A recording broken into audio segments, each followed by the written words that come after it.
진리가 예수 안에 있는 것 같이 너희가 참으로 그에게서 듣고 또한 그 안에서 가르침을 받았을진데 너희는 유혹의 욕심을 따라 썩어져가는 구습을 따르는 옛사람을 벗어버리고 오직 너희의 심령이 새롭게 되어 하나님을 따라 의와 진리의 거룩함으로 지으심을 받은 새 사람을 입으라. 아멘. 또 하나가 있었습니다. 이중인격이라는 것이었습니다. 하나님께 이 세 가지를 묵상하게 만들었는데요. 불가사의가 뭐고, 그 다음에 이중인격이 뭐고, 연구 대상이 뭔가. 근데 하나님께서 계속해서 그걸 묵상하게 만들었는데요. 불가사의라는 건 다른 것 아니라 이해되지 않는 일이나 이해되지 않는 사건을 얘기하는데 우리 주변에 불가사의한 일들이 상당히 많이 있다는 겁니다. 혹이라도 집에 가시면 그 불가사의라는 단어를 한번 써놓고 나에게 있어서 불가사의는 대체 무엇인가를 한번 생각해 보시기를 바랍니다. 지난 주간에 세례를 받은 자매들이 3명이 있었고요. 또 제가 그 이후에 특별 세례를 베풀고 온 적이 있습니다. 그런데 살펴보니까 한마디로 얘기하면 우리의 계획보다 우리의 생각보다 앞서가신 하나님께서 우리에게 불가사의한 일들을 진행하고 있다라고 저는 생각을 합니다. 두 번째는 뭐였냐면요. 연구 대상. 한마디로 얘기하면 별종이라는 겁니다. 다른 사람과 좀 다르다라는 겁니다. 우리 집에서도 제가 가끔씩 들을 때가 있고요. 그리고 당신은 왜 연구 대상인 것 같다 얘기를 들을 때가 있는데 긍정의 시각도 있고 부정의 시각도 있답니다. 여러분도 한번 생각해 볼 수 있기를 바랍니다. 수많은 사람들이 있는데 진짜 이해할 수 없는 사람이에요.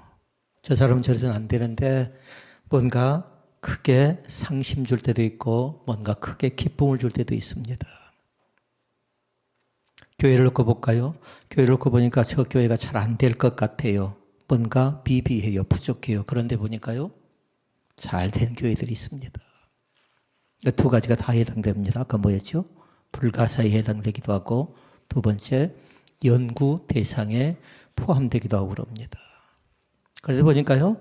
하나님의 특별한 섭리와 사랑 때문에 되는 겁니다. 하나님의 돌보심과 인도하심 때문에 된다는 겁니다. 그러니까 지금 이 자리에 우리가 앉아있는 것도 다른 사람들보다 참 불가사의하다, 연구 대상이다 그럴 수 있지만요. 그러나 하나님은 내 발걸음을 인도해 주신 줄로 믿습니다. 우리가 지금 때로는 말하게 하시고 때로는 듣게 하시고 때로는 생각나게 하시고 때로는 깨닫게 하시는 그 하나님. 그러면 한번 살펴볼까요? 우리 중에 과연 누가 연구 대상이고 누가 불가사의한 사람일까요? 라고 묻는다면 여러분 누구라고 대답하시겠습니까? 저는 누구라고 생각할까요? 저는 4자로 적어놨어요. 자기 자신이라고 적어놨는데 간단하게 얘기하면 나란 사람이 연구 대상일 뿐만 아니라 불가사의였어요. 제가 처음 신앙생활을 하려고 하니까요. 한 친구가 그림을 잘 그리는 친구였었는데 저보고 3가지 얘기했어요. 3가지. 3, 4, 4로 얘기를 했습니다. 지금은 세상에 없습니다. 하나님 나라를 갔는데요. 그 친구가 저에게 미지자 이렇게 얘기했어요. 나중에 제가 창립 기념주일 때 그게 무슨 뜻인가를 설명을 하도록 하겠습니다. 우리 주변에 과연 연구 대상은 누구고 불가사의한 사람이 누군가를 잘 보라고요. 믿을 수 없는 사람, 믿을 수 있는 사람도 누구냐면요. 나이기도 하고 정반대로 왜 저럴까라는 의아심을 가질 수 있는 사람도 나라는 겁니다. 그런데 우리는 대상을 누굴 쳐다봐요 항상? 아내는 남편을 쳐다보고 남편은 아내를 쳐다보고 형제들은 자매를 쳐다보면서 부모는 자녀를 쳐다보면서 참 이해가 안 된다 이렇게 얘기할 때가 있는데요. 더 이해가 안 되는 건 뭐냐면 자녀가 나를 볼 때 이해가 안 될 때도 있다라는 겁니다. 우리 아빠는 왜 그럴까? 때로는 우리 엄마는 왜 그럴까? 그래서 제가 그걸 좀 묵상해 보라는 겁니다. 불가사의하다. 그 다음에 연구 대상이다. 그래서 너무 이상하게 생각지 않기를 원합니다. 왜냐면요, 우리 자신의 때로는 은혜가 충만할 때도 있습니다. 그런데 은혜가 완전히 바닥나서 전혀 딴 사람처럼 살아갈 때도 있습니다. 왜 그런 줄 아십니까? 그 이유는 다른 것 때문에 그런 것 아니고 그 이유는 분명합니다. 우리는 지금 점점 더 성화되어 가고 있기 때문에 그렇습니다. 그러니까 눈치가 빠른 사람이 이제 뭘 적어놔야 돼요?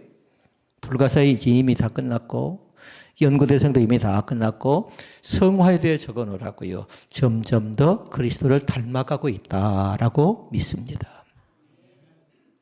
그러니까 너무 뭔가 좀 서운하게 하고 섭섭하게 한다고 해서 내가 그렇게 살지 못한다고 해서 너무 낙담하거나 좌절하거나 포기할 건 없답니다. 또 그런 사람을 볼 때에 또 그런 사건과 상황을 볼 때 너무 당혹스럽지 않기를 원합니다. 우리는 예수를 믿고 있으면서 늘 갈등을 합니다. 사도 바울이 얘기합니다. 오라 나는 곤고한 사람이로다. 그런데 그 앞에 어떤 말씀이 나오냐면요. 죄의 법과 하나님의 법 사이에서 갈등을 일으킨대요. 그런데 잘 생각해 봐야 돼요. 죄의 법과 하나님의 법 사이에서 갈등을 할 때 누가 이긴 줄 아십니까? 죄의 법이 승리할 때가 많이 있다라는 겁니다. 이유가 있어요. 욕심이 잉태한 즉 죄를 낳고 죄가 장성한 즉 사망을 낳는다고 했죠. 그런데 우리는 평생 동안 무엇과 싸워야 돼요? 욕심과 싸워야 된답니다. 그런데 그 근본적인 뿌리는 뭐예요? 죄예요. 죄. 죄로 인해서 그런답니다. 죄로 인해서. 그러니까 한마디로 얘기하면 로마서에 나와 있죠. 로마서 7장 23절로 24절에 나왔습니다. 내 속 사람으로는 어떤 걸 생각해요? 하나님의 법을 생각합니다. 읽어볼까요? 내 속 사람으로는 하나님의 법을 즐거워하되 내 지체 속에 산 다른 법이 내 마음의 법과 싸워 내 지체 속에 있는 죄의 법으로 나를 사로잡은 것을 보는도다. 아멘. 그러니까 두 가지죠. 하나님의 법이 있고 또 하나는 죄의 법이 있는데 하나님의 법과 죄의 법이 싸울 때 하나님의 법이 이긴 것 아니라 죄의 법이 나를 점령하고 이길 때가 많이 있다라는 겁니다. 하나님 편에서 볼 때는 어디가 이길까요? 당연히 하나님의 법이죠. 그런데 사람 편에 볼 때는 우리는 쉽게 하나님의 법이 이깁니다라고 얘기하는데요. 현상을 한번 잘 살펴보라고요. 현실을 한번 잘 살펴보라고요. 음식이 있습니다. 음식을 놓고 우리가 때로는 식탐을 부릴 때가 있잖아요. 그래서 남의 것을 더 많이 가져가 버린 건 잘못된 거지만 그러면 자기 양을 먹는 건 괜찮은 겁니다. 그런데 남의 것까지 먹으려고 한 건 뭐가 된가요? 욕심이죠, 욕심. 그러면 식탐이라고 얘기할 수 있겠잖아요. 근데 나에게 주어진 것을 또 내 양만큼 내가 먹는 건 좋은 겁니다. 왜? 건강을 위해서요. 근데 지나치다 이제 그러면 거기서부터 문제가 생겨날 가능성이 많이 있다는 것을 날마다 잃어버리지 않기를 원합니다.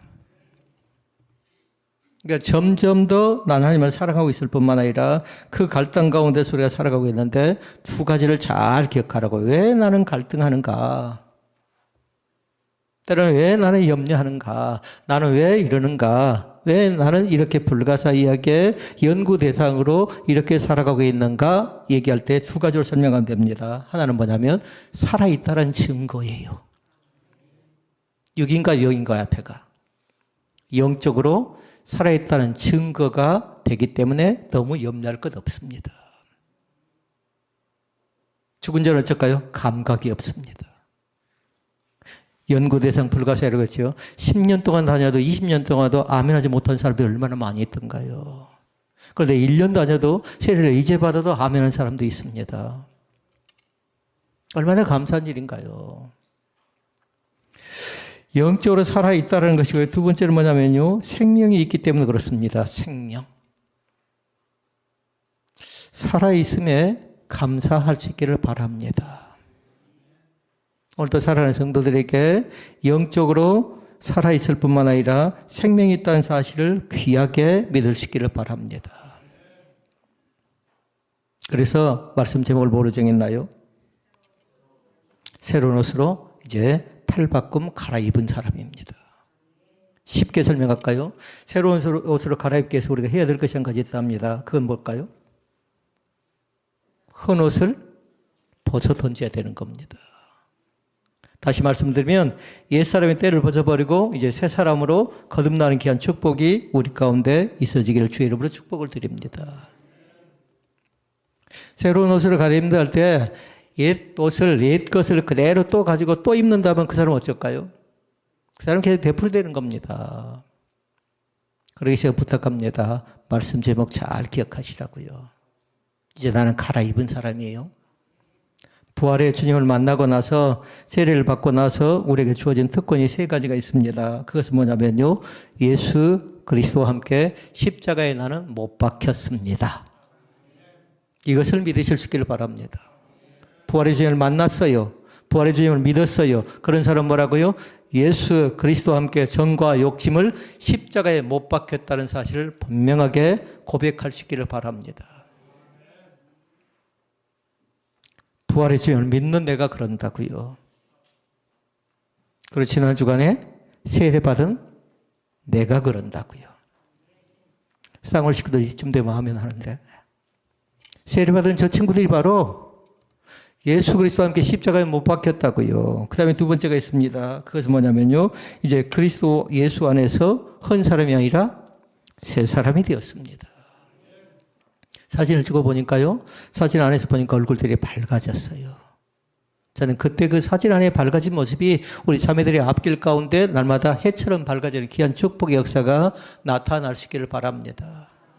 이제 옛사람 아니고 새 사람이라고요. 달라진 나, 그리고 변화되어진 나.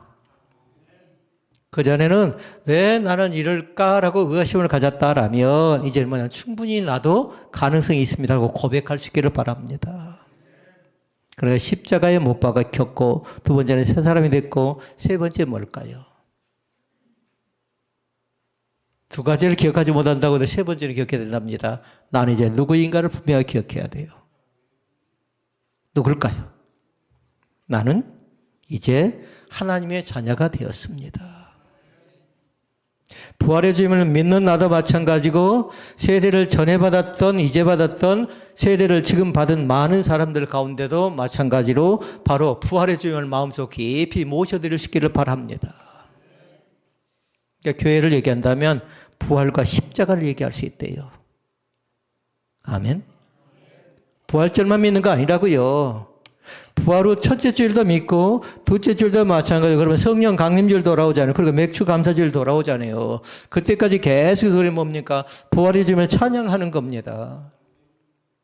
그래서 십자가 내가 생각할 때에 내가 처음 생각할 때에 그 믿음의 은혜가 다시금 회복되는 귀한 은총이 우리 가운데 넘쳐나시기를 주의 이름으로 축복을 드립니다.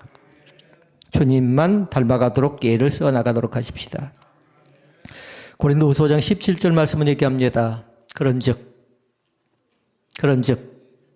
누구든지 그리스도 예수 안에 있으면 새로운 피조물이라. 이전 것은 지나갔으니 보라 새 것이 되었도다. 아멘. 그러니까 한마디로 얘기하면 나는 어떤 사람? 헌 사람 아니고 왜요? 헌 옷 벗어버리고 이제는 새 옷으로 갈아입은 사람이에요. 기분도 좋아질 수 있기를 바랍니다. 지난날에 아팠습니다. 힘들었습니다. 고통스러웠습니다. 그런데 뭐냐면 주님께서 나를 만나주셨거든요. 오늘 내가 주님 만나면 정말 좋겠네. 정말 좋겠네. 아이들 노래 나오는 얘기죠. 텔레비전에 내가 나오면 아 정말 좋겠네. 정말 좋겠네. 계속 하고는 싶은데 안 하시네요. 춤추고 노래하는 예쁜 내 얼굴이래요. 해처럼 밝아졌다고요. 다른 사람이 죄사함 받은 것도 기쁜 일이지만 내가 죄사함 받아서 예수 그리스도의 부활을 의지하고 그리고 새 사람 되고 나서 하나님의 자녀가 된 것을 귀하게 생각할 수 있기를 바랍니다. 다시 말씀드립니다. 나는 옛사람이 아니고 새 사람이 되었다는 사실을 분명하게 믿을 수 있기를 바랍니다. 이제 신분이 바꿔져 버렸어요. 마귀의 종에서 하나님을 알지 못한 사람에서 이제는 뭐냐면 하나님의 자녀로 이제는 사명자로 생명의 부양자로 완전히 바꿔져 버린 사람이라고요. 그러니까 조금 더 당당하게 살아도 괜찮습니다. 뭔가 크게 많이 달라진 건 아니에요. 그러나 뭐냐면 내 신분이 이제 상승되어져 버렸다고요. 의사들이 좀 복잡하죠. 의사 가운을 아무나 입나요? 법관들이 가운을 입습니다. 아무나 입지 않습니다. 그들의 신분에 맞게끔 입혀 준 겁니다. 그런데 하나님께서 우리에게 부활의 주님을 만나고 나서 세례받은 나를 통해서 하나님께 내 옷을 완전히 바꿔줬다고요. 그러니까 말씀의 제목만 잘 기억해도 오늘은 은혜 받아야 될 줄로 믿습니다. 새로운 옷으로 나는 갈아입은 사람이라고요. 샤워하고 목욕탕에 나올 때 얼마나 기분이 좋던가요. 겉옷을 벗어던지고 또 더럽고 냄새나는 찌꺼기를 다 제거시키고 나서 깨끗한 모습으로 우리 자신이 나올 때 굉장히 기분이 좋은 것처럼요. 그러니까 우리는 뭐냐면 이제 삶의 의미와 목적이 달라진 사람이에요. 올해는 배웠어요. 6가지로. 혹시 기억날까요? 저번 찾아보면 되는데 여러분이 다 아시는 말씀이에요. 믿든 말생 행배. 믿는 것이 다르다. 듣는 것이 다르다. 말하는 것이 다르다. 생각한 것, 행동한 것, 배운 것이 다르다라고 우리 이미 다 배운 사람들이에요. 잃어버리지 마시라고요. 계속해서 반복하면 뭐냐면 우리가 믿는 믿음 안에서 살아가는 삶 자체가 다름에도 불구하고 다르지 않는 것처럼 살아갈 때가 너무 많이 있다라는 겁니다. 불가사의할지라도 또 하나 뭐였죠? 연구 대상이라 할지라도 또 하나 뭐였죠? 이중 인격을 가졌다고 누군가에게 지적받았다 할지라도 저는 굉장히 이중 인격을 할 때요 서운하더라고요. 이중 인격자라는 얘기 들을 때 그러지 않나요? 근데 살펴보니까요 우리 주변엔 이중이 아니라 다중인격자가 너무 많이 있다라는 거예요. 그러니까 이중인격자는 얘기 들을 때 너무 분노할 것 없어요. 다중인격자만 되지 않는 것만으로도 감사하게 살아가자고요. 그러니까 교회에 제일 힘든 사람이 누군 줄 아십니까? 이 시간에 은혜 받잖아요. 근데 어떤 사람은 마음을 꽉 닫아버린 사람이 있어요. 그런데 뭐냐면 그 사람은 아직도 옛 것에, 옛 사람의, 옛 고집에, 옛 생각에 사로잡힌 사람이라고 저는 생각을 합니다. 이제 누굴 만나자고요? 부활한 주님을 만난 사람들은 그렇게 살지 않습니다. 부활한 주님을 믿는 사람은 그렇게 믿지 않습니다. 오늘 새롭게 영안이 활짝 열려졌어요. 귀한 축복의 역사 가운데 나가는 귀한 은혜가 우리 가운데 있어지길 주의 이름으로 축복을 드립니다. 아무리 강조해도 괜찮습니다. 달라진 사람입니다. 거듭난 사람입니다. 변화된 사람입니다. 신분이 상승해서 이제 하나님의 자녀가 되었습니다. 저도 똑같아요. 그 3가지의 3가지. 예수 그리스도 안에서 바로 육체의 정과 욕심을 십자가에 못 박은 사람. 그리고 2번째는 새 사람이 된 사람. 3번째는 잘 적어놓으셨는데 하나님의 자녀가 된 사람. 자꾸 집에 가서 확인해 보도록 하세요. 나는 과연 어떤 믿음의 자리 가운데 들어가 있는가를 잘 한번 살펴보고요. 오늘도 새롭게 영안이 활짝 열려지는 귀한 은혜가 우리 가운데 있어지기를 원합니다. 그러면 2가지 말씀을 나눠볼까요? 그렇다면 오늘 말씀을 통해서 새로운 옷을 입은 나는 과연 어떻게 살아야 하는가? 어떻게 살면 좋겠습니까? 어떻게 살아야 될까요? 첫째 말씀입니다. 첫째 말씀은 뭐냐면요. 욕심을 벗어버릴 수 있기를 바랍니다. 근데 앞에서 적어놨어요. 욕심 앞에 뭐라고요? 썩어질 욕심이라는 겁니다. 욕심은 우리에게 있어서 아무런 의미가 없는데 사람은 어쩔 수 없어요.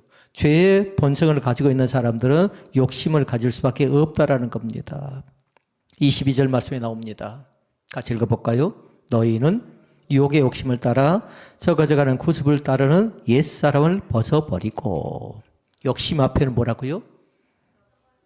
욕심 앞에는 유혹이 나와 있다는 겁니다. 그런데 욕심 자체는 뭐요? 썩어질 것이다. 이렇게 믿으시면 되겠습니다.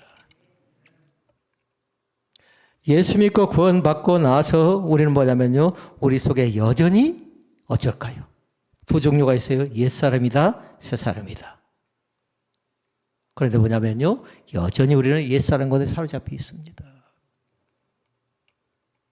사람들은 착각하는 게 있는데요. 우리가 새 사람 되었다고 해서 나는 항상 모든 것을 건설적이고 희망적이고 긍정적이고 모든 것을 그렇게 생각할 것처럼 보이지는데요. 여전히 우리는 죄의 근성이 있는 사람들이라 옛사람 가운데 살아가고 있는 것이 우리의 모습이라고 생각하면 돼요. 그러면 실망하지 않습니다. 그래서 어떻게 하나님께서 묵상하게 만들었던 세 가지, 불가사의하다, 연구 대상이다, 이중인격이다. 그렇게 할 때 굉장히 왜 저럴까라는 의아심도 갖기도 하고 속상하기도 하고 그렇게 돼서는 안 되는데 왜 그럴까라고 분노하기도 하지만 그건 뭐냐면요. 그것이 바로 옛사람의 모습이라고 생각하면 됩니다. 그러니까 22절을 많이 읽어보시라고요. 유혹의 욕심을 따라 썩어져가는 구습을 따르는 옛사람을 벗어버리라. 믿습니까? 옛사람의 모습을 어떻게 벗어버릴 수가 있겠습니까? 다른 것 아니에요. 유혹의 욕심을 따라서 썩어져 간다고 믿고 그렇게 살아가면 되는데요. 썩어질 수밖에 없는 것에 우리는 집착할 때가 너무나 많이 있잖아요. 순간순간이요. 제가 광고를 쭉 보니까요. 텔레비 광고는 1분짜리가 상당히 많대요. 그런데 1분 안에 광고를 몇 개 한가요? 잘 모르신가요? 15초짜리 광고입니다. 그러면 몇 개 하죠? 상고 안 나도 어떻게 계산할 수 있는데 4개 광고를 하면 4개. 15초 되면 다 끝나야 되는 겁니다. 15초의 미약, 15초 안에 그 사람을 사로잡아야 물건을 판매를 하던 그런 충동감을 일으켜서 전달할 수 있겠잖아요. 그런데 순간의 선택이 우리의 평생을 좌우할 수도 있습니다. 이 시간 부탁합니다. 예수 그리스도를 받아들이는 그 순간의 선택이 우리를 불행하게 만들어가지 않습니다. 사람들이 생각할 때는 손해가 되고 사람들이 생각할 때는 뭔가 구속받을 게 많을 것 같지요. 그런데 뭐냐면요. 결정하고 그 다음에 결단하고 각오하고 다짐하는 그 순간이요. 우리에게는 새로운 영안의 세계가 열려진 줄로 믿습니다. 이렇다고 생각할 필요 없어요. 모자란다고 생각할 것도 없다고요. 대신 갈라디아서 2장 20절은 굳게 붙으시라고요. 내가 그리스도와 함께 십자가에 못 박혔나니. 그런즉 이제는 내가 산 것이 아니요 오직 내 안에 그리스도께서 사는 것이다.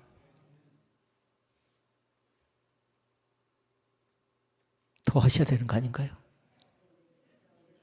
조금 더 하셔야 되는데. 믿는 믿음 안에 사는 것이라 이래야 마무리가 되지 않겠나요? 갈라디아서가 오늘 한 주간의 양식이 될 수 있기를 바랍니다. 음식을 먹지 않으면 어쩌든가요? 상당히 힘듭니다. 한 끼만 안 먹어도. 근데 마음 먹고 안 먹지요? 그럼 괜찮은 겁니다. 때로는요, 현실이, 상황이 음식 맛을 잃어버리게 만들 때도 있잖아요. 5시간을 자지 않으면, 7시간을 자지 않으면, 8시간을 자지 않으면 안 될 사람이 때로는 2시간, 3시간 자고 모든 것을 일을 해야 될 때도 있잖아요. 그때 해야 될 것도 있답니다. 하나님은 왜 나로 이렇게 만드실까 생각하지 마시고요.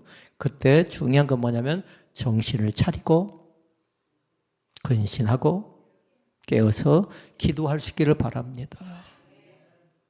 왜냐하면 에베소서 말씀을 여러분 꼭 집에 가서 다시 한번 읽어보도록 하셔요. 에베소서 총 몇 장 되어 있는 줄 아시죠? 6장까지 되어져 있습니다. 그런데 한 절 한 절 암송하고 한 절 한 절 우리의 생활 현장 속에 적용할 수 있는 말씀이 굉장히 많은 것이 어디냐면요.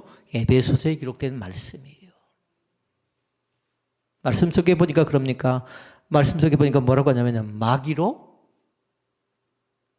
나오면서요. 딱 한 자가 나와요. 틈을 주지 말래요.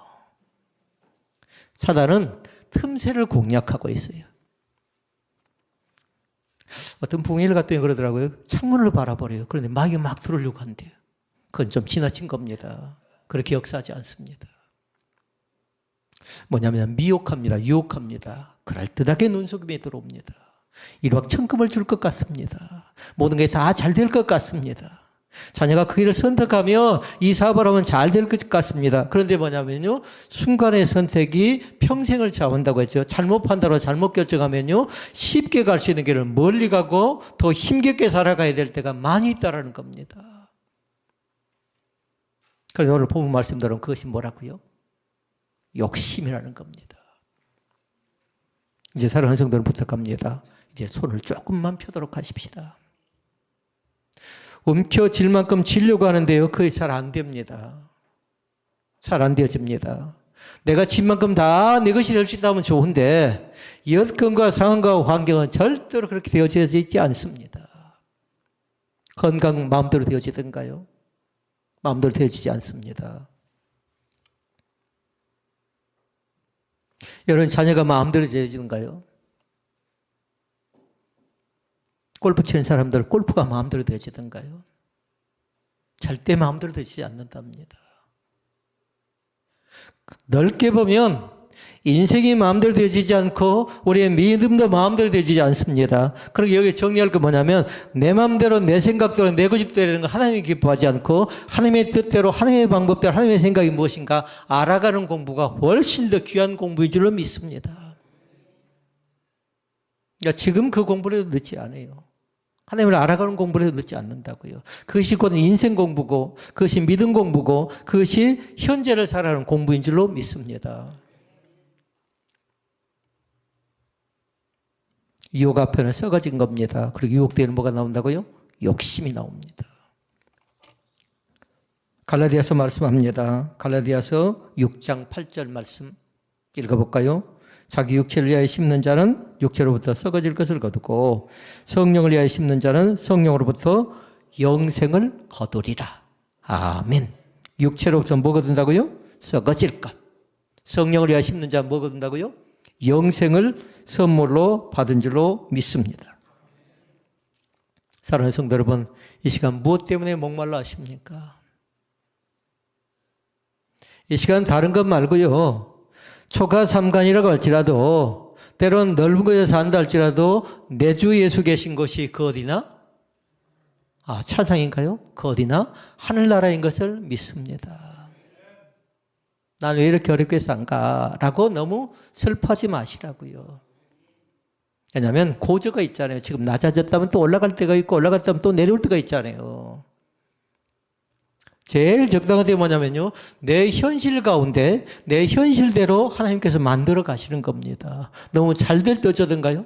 자녀가 잘 되어져 갑니다. 내가 한 일이 척척 잘 돼가면 그때는 얼마나 불안한 줄 아십니까? 왜냐하면 올라간 사람은 내리려고 하면 힘겨운 겁니다. 내려놓는다는 것 자체가. 그러게 중요한 건 뭐냐면요. 신앙이 없이는 절대로 안 된답니다. 회사를 경영하는 사람이 있습니다. 그런데 그 사람이 모든 걸 다 하다 보니까 안 됩니다. 한마디로 얘기하면 망하고 말아먹었답니다. 그런데 자본이 있는 이것이 별로 없어요. 500만 원 정도밖에 되지 않습니다. 그러니까 포장마차에서 이것저것 하는데요. 포장마차 350만 원 가지고 이것저것 시작을 했답니다. 처음에는 사람들이 보고 이렇게 쳐다보고 저렇게 쳐다보고 막 하는 것 같아요. 사람 눈이 무서웠답니다. 그런데 나중에 보니까요. 하나하나 이루어져 갈 때 보니까요. 그 시간들이 또 그렇게 사람을 만나는 것이 그렇게 버는 돈이 하루에 가니까 3만 원도 벌고 5만 원도 벌었는데요. 그것이 귀했대요. 그러면서 살펴봅니다. 내가 너무 욕심 가운데 살아왔다라는 것을. 너무 치열한 경쟁 속에서 내 것도 아닌 것을 내가 가진 것처럼 허황되게 허세 부리고 살았던 자기 모습 생각나니까 너무나도 부끄러웠대요. 그러면서 넥타이를 끌고 그러고 나서 모자를 하나 딱 둘러쓰고 하얀 가운을 입고 그 안에서 포장마차에서 조금 물건을 판매하는 그 모습이 자기로서는 제일 행복하대요. 집에가 씻고 있는데 콧노래가 나온대요. 행복하니까. 성령을 통해서 영생의 은혜를 우리 가운데 넘쳐날 수 있기를 주의 이름으로 축원을 드립니다. 야고보서 1장 5절 말씀입니다. 1장 15절 말씀. 욕심이 잉태한 즉 죄를 낳고 죄가 장성한 즉 사망을 낳느니라 말씀합니다. 욕심을 버려갈 수 있기를 원합니다. 욕심을 버리고 나면 반드시 해야 될 것이 있어요. 버렸지요? 그럼 어쩔까요? 채워야 되겠잖아요. 그러면 내 심령 속에 성령 하나님으로 가득 채워나갈 수 있기를 바랍니다. 다시 말씀드리면 성령을 모셔드리라는 거예요. 욕심은 버리고 채워야 되겠잖아요. 성령 하나님을 모셔드리고 성령으로 채워나가는 귀한 권세가 우리 가운데 있어야 될 줄로 믿습니다. 그래야 그곳에 그리스도의 기쁨이 있답니다. 그래야 그곳에 예수를 맺는 감사가 있답니다. 그 은혜의 축복이 우리 가운데 있어지기를 원합니다. 테레사 수녀 하면은 가난한 사람들에서 많이 살았습니다. 그런데 미국에 가서 자선 공연을 하고 그리고 간증을 할 수 있는 기회가 있었답니다. 그런데 사업가가 모든 일정을 다 마치고 예배를 마치고 나서 간증을 마치고 나서 자리에 앉아 있는데 가장 귀한 사업가가 돈이 많은 부자가 옆에 앉아 묻습니다. 당신에게 지금 가장 필요한 것이 무엇입니까? 하고 물었습니다. 이 사람은 뭐 하는 사람이냐? 가난한 사람들 위해서 살아가는 사람이라고요. 이 수녀는 무슨 대답했을 것 같습니까? 이 사업가는 생각할 때 틀림없이 자기에게 경제적인 걸 요구할 것이다. 그러면서 그 생각을 하고 있는데 테레사 수녀가 뭐라고 하냐면요. 주님, 한 분이면 뭐라고 했을까요? 만족합니다. 거기서 그렇게 정리합니다. 주님 한 분이면 충분합니다. 라고 그렇게 답을 했습니다. 이것이 예수를 만난 자의 삶이답니다. 이것이 부활한 주님을 믿는 자의 삶이답니다. 주님 한 분이면 만족합니다. 주님 한 분이면 충분합니다. 둘째, 그나큰 둘째입니다. 날마다 새 사람을 입어야 합니다. 23절과 24절 얘기합니다. 같이 읽어볼까요? 오직 너희는 심령이 새롭게 되어 하나님을 따라 의와 진리의 거룩하심으로 지으심을 받은 새 사람을 입으라 말씀합니다. 아멘. 이제 뭐 하라고요? 새 사람을 입으라. 그런데 둘째 말씀이 뭐예요? 새 사람을 입으라 앞에다가 날마다예요. 오늘 또 새 사람 되었습니다. 어제도 마찬가지 새 사람 되었습니다. 그러나 어제 생각하지 말고 오늘과 내일을 생각하라고요. 오늘 새 사람 된 나에게 주님이 말씀합니다. 허물과 죄로 죽을 수밖에 없는 나에게 주님께서 말씀하시는데 이제 너는 옛사람의 신분을 벗어나서 새로운 신분으로 바꿔졌는데 옛사람의 모습으로 살아가는 것이 아니라고 그렇게 얘기합니다. 그러니까 기억할 것 있어요. 새 사람 된 나는 뭐냐면 오늘 또 새롭습니다. 그날만 새로운 거 아니에요. 부활한 주님을 만난 그날만 새로운 것 아니라 세례받은 그날만 새로운 것 아니라 오늘도 새롭고 내일도 새롭고 날마다 새로운 삶을 살아가고 있는 사람이 바로 누구라고요? 내 자로 자기 자신이라고요. 그 사람이 누구라고요? 나라고요. 때로는 다른 사람에게 이기적이다. 이중인격이다. 또 연구 대상이다. 또 불가사의다. 이런 얘기 들을지 몰라요. 그러나 내가 은혜 받으면 되는 겁니다. 다른 사람은 손가락질 할지 몰라요. 오늘 제가 나중에 뭐라고 했어요? 사라고요. 그렇게 나중에 이 뜻이 있었어요. 그 친구 얘기할 때 저는 충격적이었어요. 믿음이 없이 살다가 이제 내가 교회를 다녀야 되겠다고 생각하니까 이 세자로 저한테 정리해 줬어요. 미는 세자였고 지는 내자였고 자는 또 내자였어요. 그런데 모르겠어요. 그 친구의 생각이 좀 틀려간 것 같아요.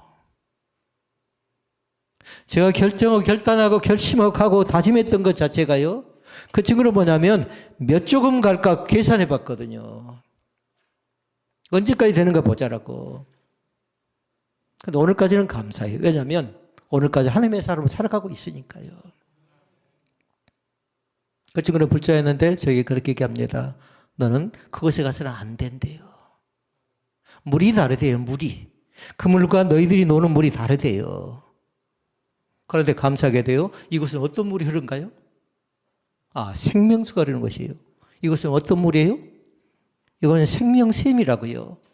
이것은 마중물이 있더라고요. 그러니까 뭐냐면 때로는 갈증나고 때로는 세상에 대해 범민하고 고민하고 염려했던 모든 것들이 이곳에 와서 생명의 말씀을 통해서 도전받게 되고 생명의 말씀을 통해서 해결되게 되니까요.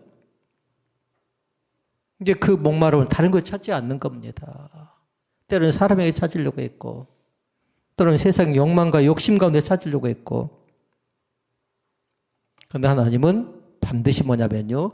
믿음의 사람을 미리 예정해 주십니다. 우리가 잘나서 많이 가져서 많이 배워서 아니고요. 연약하고 나약한 부족하고 모자란 나에게 주님이 직접적으로 찾아와 주셨습니다. 이제 말씀을 정리합니다. 그것을 내 자로 뭐라고 해야 될까요? 적용하기입니다. 새 사람으로 옷을 갈아입은 사람이 옛 옷을 벗어버리고 헌 옷을 벗어버린 사람이 이제 과연 나는 어떻게 살아갈 것인가를 분명하게 기억할 수 있기를 바랍니다. 세 가지로 살아가도록 하십시다. 하나님의 말씀을 잘 듣고 순종하실 수 있기를 바랍니다. 그러니까 잘 듣는다는 건 경청하시고 순종 뒤에는 자원하시라고요. 주님 제가 하겠습니다. 내가 하겠습니다. 그 자원하는 심령이 순종이다 합니다. 이제 그 말씀을 이제 그 적용하기를 잘 하시라고요. 머릿속에 입력도 하시고 어떤 사람 핸드폰에 적어놓기도 하시고요. 노트에 기록하기도 하면서 계속해서 반복 살펴보라고요. 내가 얼마만큼 하나님의 말씀 가운데 귀를 기울여 살았는가. 세상의 말은 어쩝니까? 금방 혹해서 쉽게 넘어갈 때가 있었잖아요. 그러나 하나님의 말씀은 생명입니다. 생명. 잘 들으시라고요. 사망의 음침한 골짜기를 다닐지라도 해를 두려워하지 않을 것은 주께서 나와 함께 하심이라. 어디에 나와 있나요? 시편. 더 물어보진 않을게요. 주님께서 나와 동행하시면 얼마든지 해볼만 합니다. 그 다음에 두 번째 말씀이 있습니다. 두 번째는 뭐냐면요. 성령 안에서 기도하시기 바랍니다. 육의 욕심을 가지고 의지를 가지고 기도하지 마시고 성령님 안에서 기도하는 삶은 복이 있는 겁니다. 마지막 세 번째가 있습니다. 세 번째. 화면 넘겨볼래요? 주님을 위해서 교회와 성도를 섬기는 삶을 살겠습니다. 적용하시라고요. 이제 저 여러분 어떤 사람이에요? 섬김의 사람이라고요. 다시 말씀을 드리면 예배는 섬김이에요. 누가 더 잘 섬기는가, 예배를 잘 드리는가 여기에 따라 결정된대요. 오늘 사랑하는 성도들이 부활후 첫째 주일 때 이제 옷을 완전히 갈아입고 새 사람으로 기분 좋게 시작하는 겁니다. 하나님께 반드시 우리를 믿음의 자리 가운데 또 생명의 자리 가운데 은혜의 자리 가운데 십자가에 못 박고 그리고 새 사람 되었고 하나님의 자녀가 되었다는 사실을 분명하게 믿고 살아가는 귀한 은혜가 우리 가운데 있어지기를 주님의 이름으로 축복을 드립니다. 기도하시겠습니다.